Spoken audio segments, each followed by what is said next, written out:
ശിവോഹം എൻ്റെ മറ്റേ മാലയെടുക്കും രുദ്രാക്ഷത്തിൻ്റെ അതെവിടെ അത് എന്നാ ഒരു പോസ്റ്റ് ഇടാ. ശശി തരൂര് ഇപ്പോ മോദിയോട് സ്നേഹം കൂടി എന്ന് പറയുന്നു അല്ലേ? ഒരു പക്ഷേ അങ്ങോട്ട് പോവോ? ഇന്നാള് ഇവിടെ വിഴിഞ്ഞം തുറമുഖത്തിൻ്റെ ഉദ്ഘാടനത്തിന് വന്നപ്പോൾ അദ്ദേഹം ശശി തരൂരിൻ്റെ തോളിൽ തട്ടുകയും പ്രത്യേകം പേരെടുത്ത് പരാമർശിക്കുകയും ഒരു ലോക്യം കാണിക്കുകയൊക്കെ ചെയ്തു. രാഷ്ട്രീയത്തിൽ അങ്ങോട്ടും ഇങ്ങോട്ടും സ്നേഹം വരുമ്പോൾ ലോക്യം കാണിക്കും, അല്ലെങ്കിൽ ഷെയ്ക്കാൻ കൊടുക്കുമ്പോൾ മുഖം അങ്ങനെ തിരിക്കും. ഇപ്പോൾ ചില സ്ഥലത്തെ കണ്ടിട്ടില്ലേ രാഷ്ട്രീയം? പ്രത്യേക ടാക്ടിക്സ് വേണം. മനുഷ്യനെ തന്നെ തിരിച്ചറിയാത്ത രീതിയിൽ പ്രത്യേക ടാക്ടിക്സ് ഉള്ളവനെ പൊളിറ്റിക്സ് പറ്റുള്ളൂ. കാപഢ്യം വേണം. നിന്നെ പോലെയുള്ളവരൊന്നും ഈ ജീവിതത്തിൽ ഒന്നിനും ആവില്ല. നമ്മൾ ഈ കൂപത്തിലെ മണ്ഡപങ്ങളെ പോലെ ഇവിടെ എങ്ങനെ ഇരിക്കണം. പണിയെടുത്ത കൂലി പോലും പറ്റിക്കണം തന്നെ അല്ലേ? മേശം പണിക്ക് കയ്യാളായിട്ട് പോയി കഴിയുമ്പോൾ ആ കൂലി പോലും അവരറിയാതെ തന്നെ പറ്റിക്കണം. നീര ആരാണെന്ന് ഇപ്പൊ ഇവിടെ അറിയുന്നില്ലല്ലോ.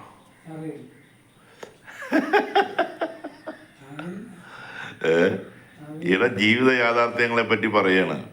ജീവിത യാഥാർത്ഥ്യങ്ങൾ നമ്മൾ പറയുമ്പോൾ നമുക്ക് ദൈവം പലരും പല രീതിയിലാണ്. ഇന്നിപ്പോൾ കുട്ടികളൊക്കെ ചെറുപ്പക്കാരെല്ലാം ഒരു ഭയങ്കര ശൗര്യത്തിലാണ്. പണ്ടത്തെ പോലെ ഒരു മൃദുത്വം ആരിലും കാണുന്നില്ല. മൃദുത്വം എന്ന് പറയുന്നത് ആരിലും ഇല്ല.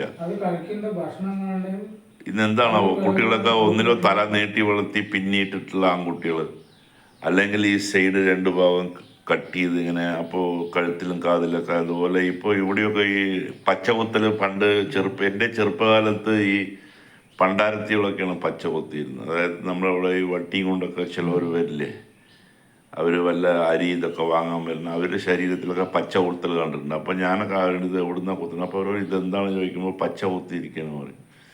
ഇപ്പോൾ ടാറ്റു എന്നാണ് പറയുന്നത്. ടാറ്റു ഇപ്പോൾ ടാറ്റു കുത്തിയ ആളുകൾ വേണ്ടോടത്തും വേണ്ടാത്തോടത്തും കാണുന്നിടത്തും കാണാത്തോടത്തും നാവിലടക്കം പച്ച കുത്തുകയാണ്.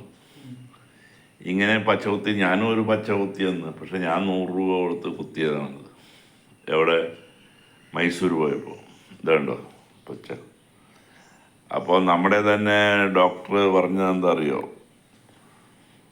നിങ്ങൾ റോട്ടിൽ നിന്നൊക്കെ പച്ച കുത്തി കഴിഞ്ഞാൽ ചിലപ്പോൾ എയ്ഡ്സ് വരാൻ ചാൻസ് ഉണ്ട്. എയ്ഡ്സൊക്കെ വന്ന് ഈ ഭൂമുഖം മുഴുവനും നശിച്ചു പോവും എന്നൊക്കെ നമ്മൾ തന്നെ ഉണ്ടാക്കണം പ്രൊപ്പഗാൻഡ. ഭൂമുഖം ഇപ്പോൾ അവിടെ എയ്ഡ്സ് പറയുന്ന സംഭവമേ കേൾക്കാനില്ല, പറയണം കാണാനില്ല. ഇപ്പോൾ കോവിഡ് വന്ന് ഈ നാട് മുഴുവൻ നശിക്കുന്നു പറഞ്ഞിട്ട് നമ്മൾ കുറച്ചു കാലം പാത്രം കൊട്ടുകയൊക്കെ ചെയ്തു. പാത്രം കൊട്ടിയില്ലേ? ഇപ്പോൾ പാത്രം കൊട്ടലും ഇല്ല, കോവിഡ് വീണ്ടും. അപ്പോൾ ഇതിങ്ങനെ സൈക്ലിക്കായിട്ട് ഇങ്ങനെ വന്നുകൊണ്ടേയിരിക്കും കാര്യങ്ങൾ. ജീവിതം അത്തരത്തിലാണ്. പക്ഷേ സാംസ്കാരികമായിട്ട് മാറ്റങ്ങൾ വരികയും ജനങ്ങൾ തമ്മിൽ ജനസംഖ്യ വർദ്ധിക്കുന്നതോടുകൂടി കാപഢ്യവും അസഹിഷ്ണുതയും വർദ്ധിക്കുകയും അച്ഛൻ മകനെ വെട്ടിക്കൊല്ലുകയും ഭർത്താവ് ഭാര്യയെ വെട്ടിക്കൊല്ലുകയും ഭാര്യ കൊട്ടേഷൻ കൊടുത്ത് നേരിട്ട് വെട്ടിക്കൊല്ലാൻ പറ്റാത്തതുകൊണ്ട് കൊട്ടേഷൻ കൊടുത്ത് ഭർത്താവിനെ വെട്ടിക്കൊല്ലുകയും ചെയ്യുന്ന തരത്തിലേക്ക് കാര്യങ്ങൾ മാറിക്കൊണ്ടിരിക്കുന്നത്. അതിൻ്റെ ഇടയിലാണ് 8 മാസത്തെ ഒരു തെരഞ്ഞെടുപ്പിൻ്റെ എല്ലാ മാധ്യമങ്ങളും ആ തെരഞ്ഞെടുപ്പിൻ്റെ പിന്നാലെയാണ്. കള്ളും ലോട്ടറിയും മാത്രം വിറ്റ് ജീവിക്കുന്ന ഒരു സമൂഹം, അത് എടുത്തിട്ട് വായും പൊളിച്ചിരിക്കുന്നത്. ആകെയുള്ള ഇട്ടാവട്ടത്ത് സ്വന്തം 3 സെൻറ്റ് സ്ഥലത്ത് ഉണ്ടായിരുന്ന വീടും പൊളിച്ച് കെട്ടുതാലി വിറ്റ് തറയും കെട്ടി പഞ്ചായത്തിൽ നിന്ന് പാർപ്പിടത്തിനുള്ള നക്കാപ്പിച്ച കിട്ടുമോ നോക്കി അവസാനം ടാർപ്പാള വലിച്ചു കെട്ടി ഇറ്റിട്ട് വീഴുന്ന മഴയത്ത് ഇരിക്കുന്ന ഹതഭാഗ്യരായ ജനങ്ങളുടെ നാട്. ഗോത്രത്തലവന്മാരും കാപ്പട്ടിക്കാരും നേതാക്കന്മാരും നീനാൾ വാഴട്ടെ, നെന്നിയും മെന്നിയും പോലെയുള്ള പാവങ്ങളെല്ലാം പടുകുഴിയിലേക്ക് ആഴ്ന്ന് ജീവിതം അവസാനിക്കട്ടെ എന്ന് ആശംസിക്കുകയല്ല, എന്ന ഗദ്ഗതത്തോടെ വേദനയോടെ സ്വാമി നിർത്തുന്നു. യാഥാർത്ഥ്യങ്ങൾ മനസ്സിലാക്കൂ, യുക്തിബോധത്തോടെ ജീവിക്കൂ, മതവും ജാതിയും അന്ധവിശ്വാസങ്ങളും ഒക്കെ തൂത്തെറിയൂ. Good bye.